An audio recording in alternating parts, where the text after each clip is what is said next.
Hello students, current electricity यानी धारा विद्युत की इसके कुछ सवाल भेजे थे आपको करने के लिए, जो एक ताप वाले थे यानी टेम्परेचर इफेक्ट वाले, और दूसरे थे कलर कोडिंग कार्बन रेसिस्टेंस के, कार्बन प्रतिरोध में कलर कोडिंग। ऐसे कुछ सवाल दे रखे थे, उनके अभी सॉल्यूशन अपन देखते हैं। कुछ सवाल उनको सोल्व करेंगे, कुछ हैं वो जो सिमिलर होंगे उनको देखेंगे। दोनों मीडियम के लिए एक साथ थे, इसलिए एक साथ उनका वीडियो बना रहे हैं, देखेंगे। मैं क्वेश्चन बोल देता हूँ, क्वेश्चन आपके पास हैं, इसलिए मैं केवल क्वेश्चन बोलता हूँ, उनका हिंदी में भी अनुवाद करते हुए बोलूँगा। तो पहला क्वेश्चन है, the resistance of a conductor is 6 ohm at 50 degree Celsius and 7 ohm at 100 degree Celsius. Calculate the mean temperature coefficient of resistance of the material. Find the resistance of the conductor at 0 degree Celsius. मतलब क्या दिया है कि conductor मतलब एक चालक, उसका प्रतिरोध दिया है 6 ओम। कब दिया है? जब ताप उसका 50 डिग्री है। और दूसरा प्रतिरोध दिया 7 ओम जब टेम्परेचर उसका 100 डिग्री है। हमको पता करना है इसका मीन कोफिशिएंट ऑफ रेसिस्टेंस यानी प्रतिरोध गुणांक, जो प्रतिरोध गुणांक है अल्फा, उसके मान की गणना करनी है, और साथ ही साथ इसका रेसिस्टेंस निकालना है 0 डिग्री सेल्सियस पर, यानी 0 डिग्री सेल्सियस पर इसका प्रतिरोध कितना होगा। तो 50 पर दिया है 6 ओम और 100 पर दिया है इसका 7 ओम। तो सॉल्यूशन देखते हैं हम। 50 पर तो दिया है 6 ओम और 100 जब है तो उसका मान दिया है 7 ओम। R0 हमको ज्ञात करना है और अल्फा ये ज्ञात करना है। दो चीज़ हमको कैलकुलेट करनी है। तो ये R100 और ये R50। फॉर्मूला हम जानते हैं, RT इक्वल टू RT0। अगर ऐसा स्थिति नहीं है तो हम इसको ये लगा सकते हैं। तो R2 equal to R1 1 plus alpha T2 minus T1। ये सूत्र है, हम उसका यूज कर सकते हैं। तो ये हो गया हमारा R100 बराबर R50 1 प्लस अल्फा 100 माइनस 50। इसको हल करेंगे तो R100 का मान कितना दिया हमको 7, ये दिया है 6, 1 प्लस अल्फा इंटू ये बचा 50। 7 बराबर 6 प्लस 6 इंटू 50 अल्फा। पक्षांतर कर दिया, 7 माइनस 6 इक्वल टू 300 अल्फा। ये बचा 1 इक्वल टू 300 अल्फा। तो अल्फा की वैल्यू जाएगी 1/300। प्रतिरोध ताप गुणांक है तो पर डिग्री सेल्सियस अपॉन में पर डिग्री सेल्सियस, ये 1 अपॉन डिग्री सेल्सियस है। आंसर कितना दिया है? तो इसका आंसर दिया है, इसमें भाग देंगे एक में इसका, तो 3.33 10⁻³ डिग्री सेल्सियस इनवर्स। ठीक। दूसरी चीज हमको पता करनी है इसमें R0 की वैल्यू, तो दोबारा लगा दीजिए। तो R100 बराबर R0 1 प्लस अल्फा 100 माइनस 0। तो ये तो दिया है 7, ये हमको ज्ञात करना है। 1 प्लस अल्फा की वैल्यू 1/300 और ये बचा 100। तो 7 बराबर R0, ये बचा 1 प्लस 1/3। ठीक है, तो सॉल्व कर लिया। तो 7 इक्वल टू R0 और ये 3 प्लस 1 यानी 4/3 बचा। तो R0 की वैल्यू निकालेंगे तो कितना आएगा? 7 इंटू 3/4।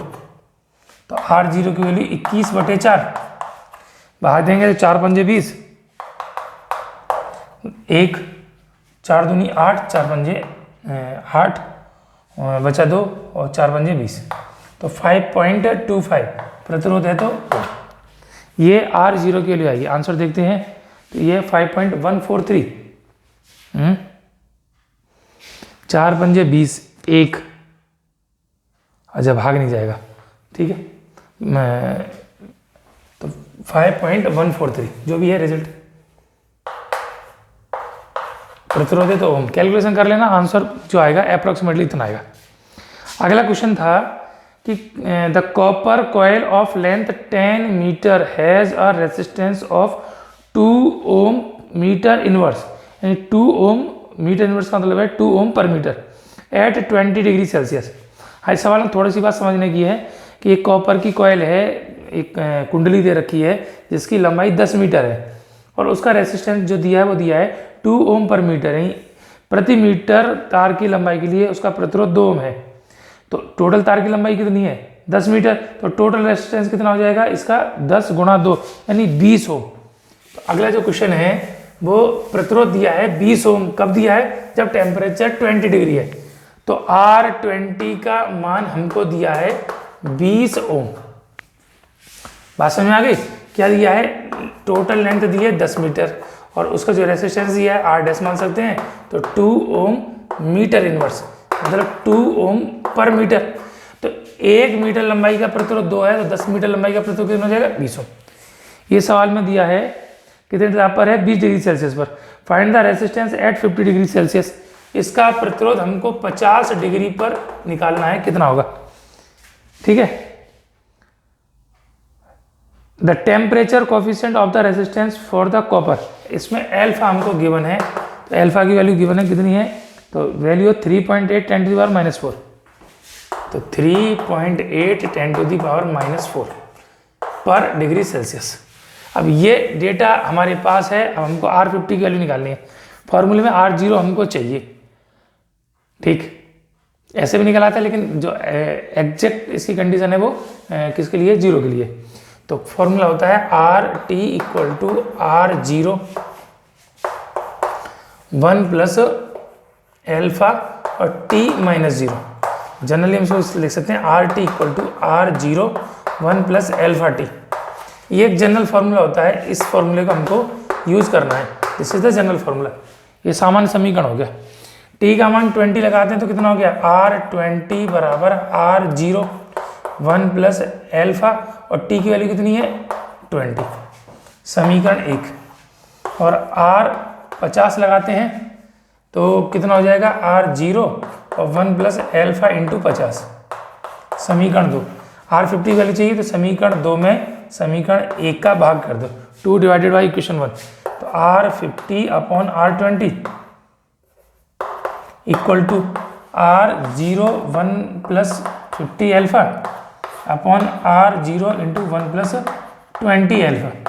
R0 से R0 कट गया, इसकी जरूरत भी नहीं पड़ेगी। R50 हमको निकालना है और R20 की वैल्यू दी है 20 बराबर 1 plus 50 alpha upon 1 plus 20 alpha, cross multiply कर दिया तो एल्फा की वैल्यू हमको दे रखी है, तो एल्फा का मान लगा देंगे, जरूरत ही क्या। तो R50 बराबर 1 प्लस 50 एल्फा की वैल्यू कितनी है 3.8 10 to the power -4 upon 1 plus 20 into 3.8 10 to the power -4, और टोटल में मल्टीप्लाई करना है इसका 20 का। अब बाकी कैलकुलेशन का काम है और कुछ नहीं है, तो सॉल्व करेंगे तो इसका जो रिजल्ट आ जाएगा R50 सॉल्व कर लेना, कैलकुलेशन करके गुणा करके हल करना, और कुछ नहीं इसमें। तो ये जो रिजल्ट आ रहा है वो रिजल्ट है द वैल्यू इज 20.2 ओम, तो 20.2 ओम ये आंसर आएगा। फॉर्मूले में वैल्यू पुट करनी, इसको सॉल्व करना, this is the result. Next question है, तो question number 28, a resistance coil marked 3 ohm is found to have a true resistance of 3.115 ohm at 300 Kelvin.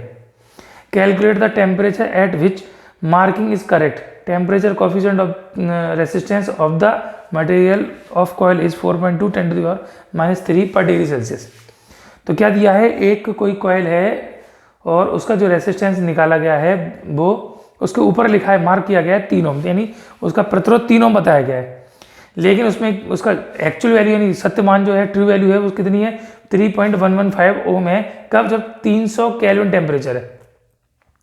तो ऐसा मान लीजिए 300 केल्विन पर इसका टेम्परेचर 3.115 ओम है, तो कितने टेम्परेचर पर इसकी वैल्यू 3 ओम होगी। रेसिस्टेंस की आपको कोफिशिएंट गिवन है, तो 300 केल्विन डिग्री सेल्सियस हमने को चाहिए। देखते सवाल, तो जब टेम्परेचर 300 केल्विन है,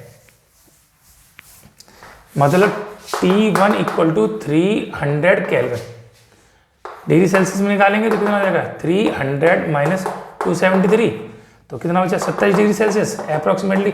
बाकी पॉइंट में जो होता है उसको अपन इसको छोड़ रहे हैं। तो R1 की वैल्यू कितनी है, तो R1 की वैल्यू 3.115 ओम ये है। T2 की वैल्यू कितनी हो जब R2 की वैल्यू कितनी दे रखी है, तीनों। और एल्फा जो इसका प्रतिरोध ताप गुणांक है, कोफिशिएंट है वो 4.2 10 to the minus 3, 4.2 10 to the power -3 पर डिग्री सेल्सियस। इसको ऐसा मानिए। तो क्या काम करना पड़ेगा, वही काम करना पड़ेगा। R0 हमको निकालना पड़ेगा, जीरो की भी जरूरत नहीं। तो क्या फॉर्मूला था, RT equal to R0 1 plus alpha T. इसमें हम लगाते हैं तो RT2 इक्वल टू R0, भाग दे देंगे, सीधे सीधे कर रहे हैं हम, RT2 अपॉन RT1। T2 का मतलब R2 अपॉन R1, हमने नाम इसको R2 और R1 दिए, तो R2 upon R1 is equal to R0 से R0 कट गया, 1 plus alpha T2 upon 1 plus alpha T1। हमसे T2 की वैल्यू पूछिए, मान कर लीजिए। R2 की वैल्यू कितनी है, तो R2 की वैल्यू 3 और ये 3.115 इक्वल टू 1 प्लस एल्फा की वैल्यू कितनी है, तो एल्फा कहाँ गया, ये रहा 4.2 10 to the power -3 into T2 बटे 1 plus 4.2 into 10 to the power -3, और इसकी वैल्यू कितनी है 27। अब ये केवल ये एक अननोन है, बाकी हमको कैलकुलेशन करनी है। तो पूरा का पूरा काम कैलकुलेशन करने का था, इसमें डिग्री सेल्सियस में हमको बदलना था। इतनी कंडीशन दे रखी थी, इसको सॉल्व कर लेंगे क्रॉस मल्टीप्लाई करके, तो जो आएगा रिजल्ट दैट इज T2। और T2 इसमें कितना दे रखा है, सॉल्व करोगे तो आंसर आ जाएगा 290.2 केल्विन। 273 घटा दो, जो रिजल्ट आया तो 290.2, इसमें 273.0 घटाना है, तो 2 ये बचा, 7 ये बचा, 8 में से 17.2 डिग्री, तो 17.2 डिग्री सेल्सियस ये आंसर आएगा आपका, किसका, टेम्परेचर का, जिस पे ये वैल्यू कैलकुलेट करनी थी। ठीक, नेक्स्ट क्वेश्चन है 29। ये इसका पहला, इसमें दो पोर्शन दिए हैं, ए और बी। पहला पूछा है at what temperature would the resistance of a copper conductor be doubled of its value at 0 degree Celsius. मतलब किस ताप पर किसी भी चालक का प्रतिरोध उसके 0 डिग्री सेल्सियस के जो प्रतिरोध है उसका 2 गुना हो जाएगा। ठीक, हमको वो टेम्परेचर निकालना है जिस पर उसका रेसिस्टेंस कितना हो जाए, 2 टाइम्स हो जाए, किसका, जो उसके 0 डिग्री सेल्सियस पर था। तो मतलब RT कितना हो जाए, 2 इंटू R0। इस केस में T की वैल्यू हमको निकालनी है। और क्या दे रखा है,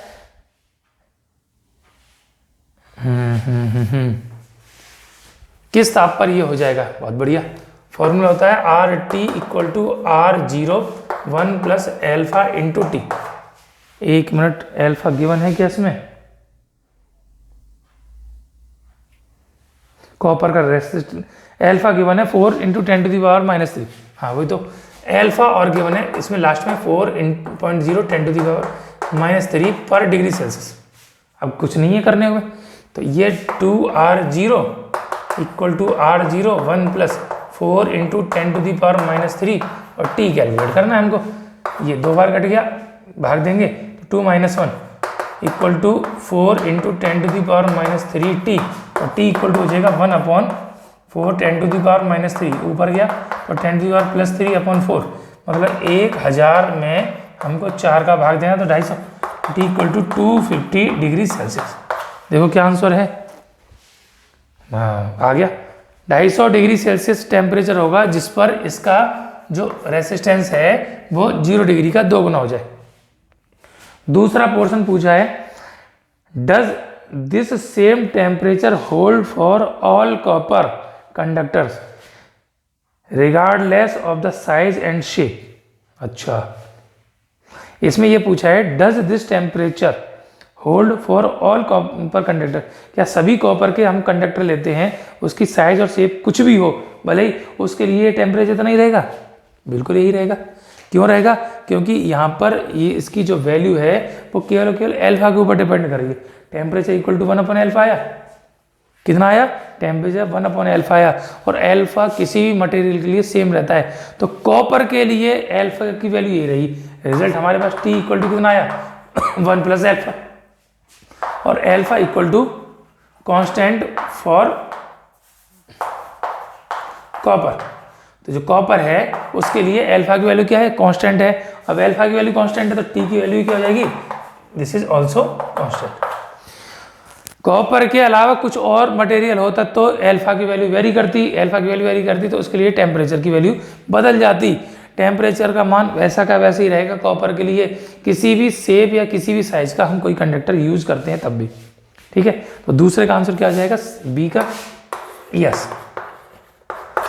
हाँ, सभी किसी भी शेप या साइज का हो उसके लिए रिजल्ट इतना ही रहने वाला है।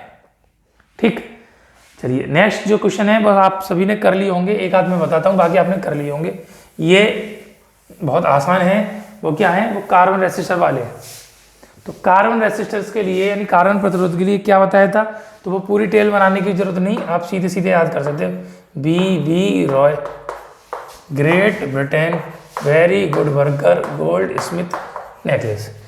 ये 0 1 2 3 4 5 6 7 8 9, 10 to the power 0, 10 to the power 1, 10 to the power 2, 10 to the power 3, 10 to the power 4, 10 to the power 5, 10 to the power 6, 10 to the power 7, 10 to the power 8, 10 to the power 9, 10 to the power -1, 10 to the power -2, 10 to the power -3, 5%, 10% और 20%। इस तरीके से याद रखो, कुछ करने की जरूरत नहीं, बस ऐसा लिखो, पूरी टेल बनाने की जरूरत नहीं, आप बना लीजिए जहाँ कहीं भी क्वेश्चन हो।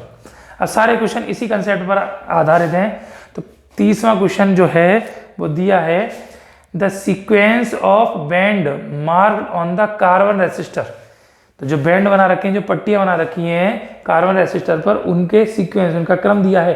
पहला दिया है ब्राउन, बहुत बढ़िया, यानी क्वेश्चन नंबर 30 का सॉल्यूशन देख रहे हैं, पहला है ब्राउन। दूसरा कलर क्या दिया है, sequence of the brown, black और ब्राउन, तो दूसरा ब्लैक, और तीसरा फिर ब्राउन दिया है, ब्लैक, ब्राउन एंड गोल्ड, बहुत बढ़िया। फोर्थ दिया है गोल्ड। अब इसका रेसिस्टेंस आपको निकालना है। तो R इक्वल टू क्या होता है, पहले का सार्थक अंक, दूसरे का सार्थक अंक, तीसरे का गुणांक और चौथे का प्रतिशत। तो पहला ब्राउन है तो ब्लैक ब्राउन, तो ये 1 हो गया। दूसरा ब्लैक है तो ये 0 हो गया। तीसरा ब्राउन है तो ब्राउन का मतलब ये 10 to the power 1 हो गया। ठीक है, और प्लस माइनस गोल्ड है तो 5%। तो रिजल्ट कितना आ जाएगा, R equal to 100 ohm plus minus 5%। This is the answer, 100 ohm plus minus 5%। दूसरा दिया है question, a carbon resistance of 47 kilo ohm. अच्छा, अब उसमें रेसिस्टेंस दे दिया, उसके नंबर, नाम पूछे कौन कौन सा है। तो ये 31वां क्वेश्चन है। तो क्या है क्वेश्चन, 47 किलो ओम, तो इसका मतलब फोर्थ कलर नहीं है तो उसका कोई परसेंटेज नहीं दिया, कोई दिक्कत नहीं है तो अभी हम काम कर सकते हैं। तो 47 किलो ओम, तो 47 इंटू 10 to the power 3 ओम। अब परसेंटेज छूट जाएगा, ब्लैक, गोल्डन, सिल्वर और नो कलर कुछ भी हो सकता है, वो हमको क्वेश्चन गिवन नहीं है। तो इसके आधार पर हम देखते हैं, पहले का है 4 किसका है, तो 4 है येलो का, तो फर्स्ट कलर आ जाएगा आपका येलो। दूसरा 7 ये वॉयलेट यानी बैंगनी हो गया, और 10 to the power 3 किसकी है, ऑरेंज की, तो तीसरा कलर ऑरेंज। पीला हो गया, बैंगनी हो गया, और ये ऑरेंज कलर मतलब नारंगी हो गया। आंसर क्या है, फर्स्ट इज येलो, ठीक, second is violet, very good, and third is orange. ठीक, अगला क्वेश्चन है, हाँ ये 32 है। इसमें क्या दिया है, अब voltage of 30 volt is applied across the carbon resistor. ठीक है, with first, second and third rings of blue, black and yellow. अच्छा, रेसिस्टेंस दिया, वोल्टेज दिया, तो करंट पूछा होगा, तो ओम 16 लग जाएगा, कुछ दिक्कत नहीं है। तो अपने को पहले R की वैल्यू निकालनी है। क्वेश्चन नंबर 32, इसमें V गिवन है हमको, वोल्टेज कितना है 30 वोल्ट। अब इसमें जो कलर का कोडिंग दे रखी है, क्या क्या है, first, second and third sing, blue, black and yellow. तो ब्लू है, ब्लैक है, येलो है, blue, black and yellow colour से respectively find the value of current. ठीक है, वो परसेंटेज इसमें भी नहीं है, तो I की वैल्यू हमसे पूछी है, तो पहले R निकालना पड़ेगा। R में पहला ब्लू है, ब्लू का मतलब ये हो गया 6, उसके बाद ब्लैक है, ब्लैक का मतलब हो गया 0, 10 टू द पावर येलो कहाँ गया, येलो 10 टू द पावर 4, ये ओम हो गया, किसकी वैल्यू, आर की। आई की वैल्यू निकाली है from ohm's law, V equal to I R, I is equal to कितना हो जाएगा, वी बाई आर। वी हमको दे रखा है, कितना दे रखा है, तो दे रखा है 30, ये है 60 गुणा 10 की घात 4, ये काट दिया 2 बार, 10 की घात ऊपर पहुंच गया तो -4/2, तो 0.5 गुणा 10 की घात -4 या 5 गुणा 10 की घात -5 करंट है तो एम्पियर। ये विद्युत धारा बहेगी इस तार के अंदर, कितनी है, 5 गुणा 10 की घात -5 एम्पियर। बिल्कुल ठीक हो गया। 33, अब ये सीक्वेंस नहीं है, निकाल लोगे कोई दिक्कत नहीं है। और ऐसी 34 है, इसमें भी, इसमें वो दे रखा है 2.3 ओम इज टू बी मार्क्ड। हाँ 34वां देख लीजिए, इसमें प्रतिरोध का मान दिया है 2.3 ओम, आर की वैल्यू दी है 2.3 ओम, इसको हम क्या ले सकते हैं 23 इंटू 10 टू द पावर -1 ओम। अब देख लीजिए 2 किसका है, 2 रेड का, तो पहला कलर हो जाएगा रेड। 3 किसका है, ऑरेंज का, और 10 टू द पावर -1 किसकी होती है, तो -1 होती है गोल्ड की। तो पहला कलर हो गया हमारे पास, सॉरी रेड, ठीक है, दूसरा ऑरेंज, ठीक है, ये भी हो गया, तीसरा कौन सा है, गोल्ड, ये भी हो गया। तो इस तरीके से जो आपको न्यूमेरिकल्स दे रखे थे उनका कुछ ये सॉल्यूशन था जो कराया था। कुछ एक सवाल आपको पहले भेज रखे थे, वो I equal to N E video वाले थे, उसमें एक कंसेप्ट का यूज होता है, वो कुछ बच्चों ने पूछा तो मैंने उनको सॉल्यूशन भेजा था, कुछ को क्लास में भी बताया, कुछ अलग से ही पूछा। लेकिन अब आप एक जनरल समझ लीजिए, कम एक कोई क्वेश्चन एक एज्यूम कर लेते हैं, उसके सॉल्व करते हैं, समझ में आ जाएगा क्या क्वेश्चन है। तो क्वेश्चन हम ले सकते हैं एवोगाड्रो नंबर के साथ ले सकते हैं, यानी उसमें एवोगाड्रो संख्या दे रखी है, तो कितनी होगी ड्रिफ्ट वेलोसिटी और बाकी चीज। क्वेश्चन है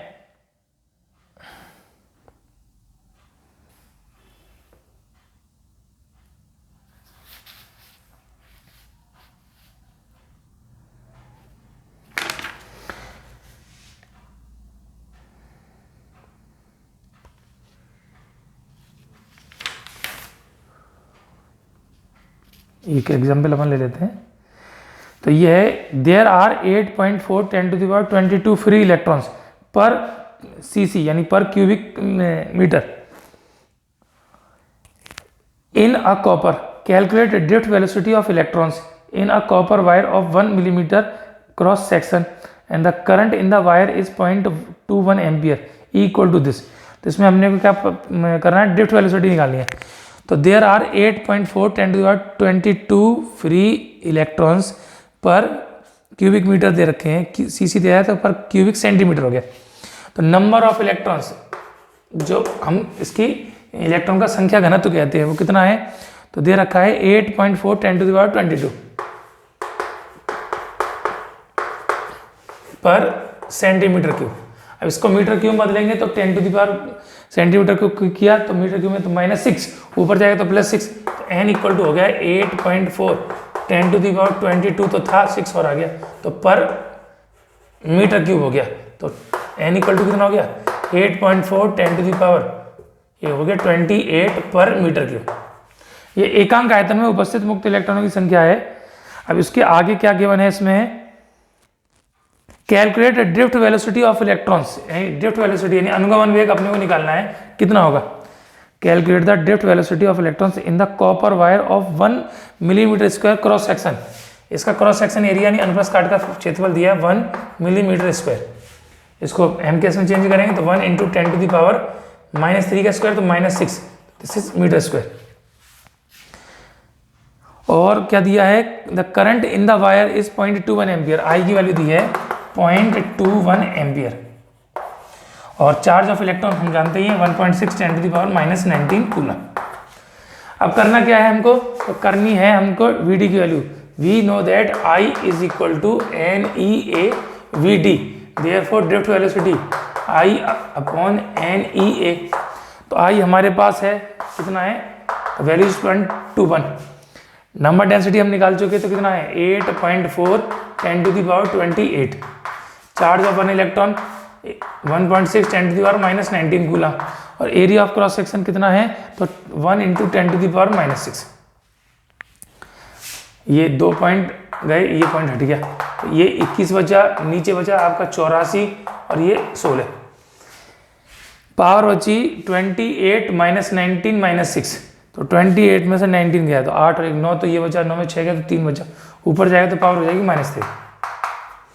आप सॉल्व कर लेंगे तो 21 84 और ये 16 और पावर -3, एक 0 बढ़ा देते हैं हम इसमें 2 0, तो पावर हो जाएगी -5। ड्रिफ्ट वेलोसिटी है तो मीटर पर सेकंड। कैलकुलेट कर लेंगे, इसमें भाग देकर गुणा करके तो आंसर आएगा, द आंसर इज 1.56 10⁻⁻5। 1.56 ये आएगा, 10⁻⁻5 हमारे पास ऑलरेडी है, तो this is the answer in metre per second.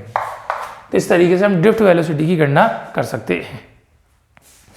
एक और कंसेप्ट है वो समझ लीजिए, कई सवाल हैं उसके करने के लिए, तो एक ऐसे समझ सकते हैं हम कि एक कोई हमने वायर लिया, ठीक है, अब कोई वायर लिया, उसका जो मटेरियल है वो फिक्स है, किसी न किसी मेटल का बना हुआ है, तो उस मेटल के लिए जो रेसिस्टिविटी होती है, मतलब उसका विशिष्ट प्रतिरोध जिसको रो बोलते हैं, वो उसके लिए मटेरियल के लिए फिक्स है। तार की कोई ना कोई लंबाई है और कोई ना कोई इसकी अनुप्रस्थ काट का क्षेत्रफल यानी एरिया ऑफ क्रॉस सेक्शन है। इसको पकड़ कर आपने खींच दिया लंबाई में, तो लंबाई तो इसकी बढ़ जाएगी स्ट्रेच करने पर, लेकिन ये तार पतला होता चला जाएगा, इट मीन्स उसका एरिया ऑफ क्रॉस सेक्शन क्या हो जाएगा, कम हो जाएगा। अब उस केस में उसका नया रेसिस्टेंस क्या होगा वो अपने को निकालना है, तो we know that resistance R = ρL/A। तो R जो है वो L के तो प्रोपोर्शनल है, इन्वर्स डायरेक्टली, और जो एरिया ऑफ क्रॉस सेक्शन है उसके इन्वर्सली प्रोपोर्शनल है। तो लेंथ वेरी करेगी तो भी R बदलेगा, एरिया वेरी करेगा तो भी R की वैल्यू बदलेगी।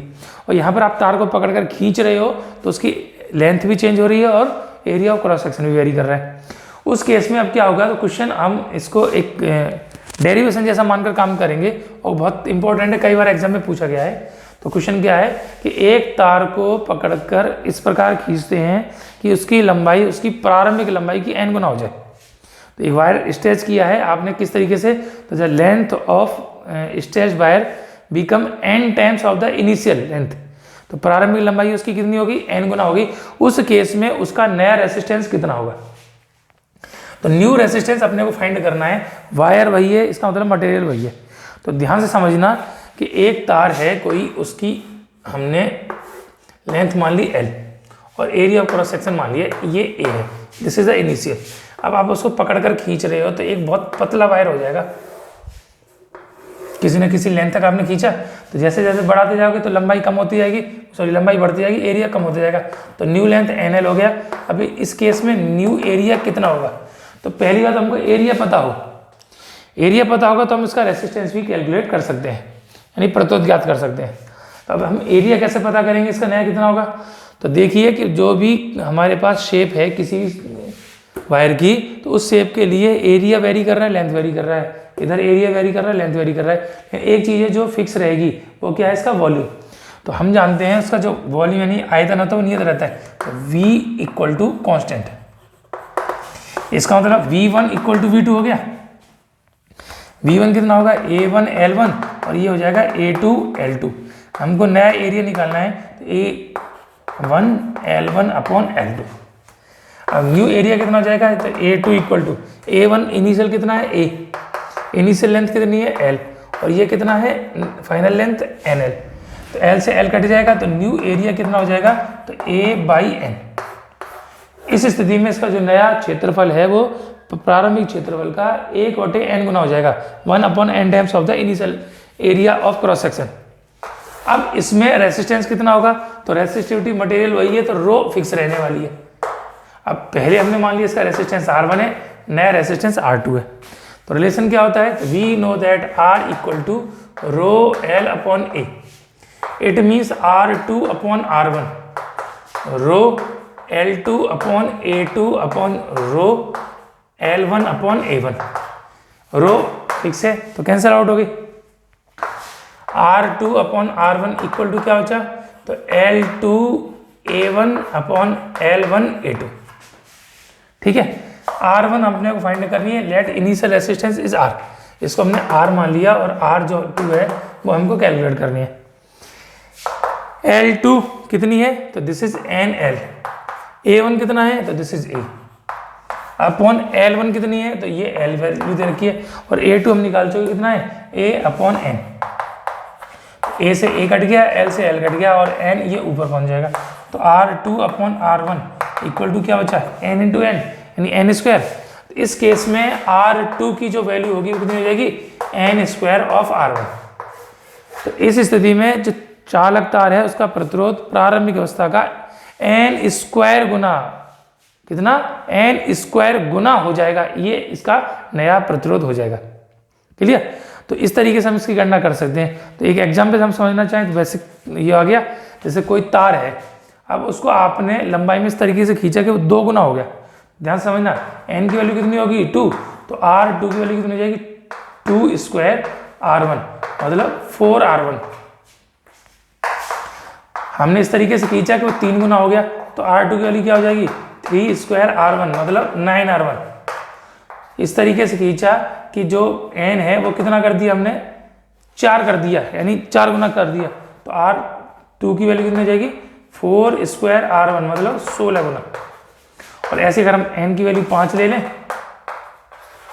तो R2 इक्वल टू कितना हो जाएगा 5 स्क्वायर R1, मतलब 25 गुना। तो जितना हमने गुना किया उसका स्क्वायर गुना नया प्रतिरोध हो जाएगा। तो इस तरीके कई सारे सवाल होंगे जिनको आप सॉल्व कर सकते हो। तो उसके लिए ये जो रिजल्ट आया उसको एज ए फॉर्मूला यूज कर सकते हो। वैसे तो एक न्यूमेरिकल है कि किसी वायर को हम n टाइम्स खींचते हैं तो उसका नया रेसिस्टेंस कितना हो जाएगा। खींचने की बात हो रही है, यानी पकड़कर आपने खींचा है तो उसकी लेंथ इंक्रीज होगी, area of cross section decrease होगा। ठीक है, तो इस तरीके से कुछ न्यूमेरिकल से जिनको आज अपन ने करने की कोशिश की। बाकी आप करिए, जो प्रॉब्लम है वो पूछिए, लेकिन करते जाइए। Thank you.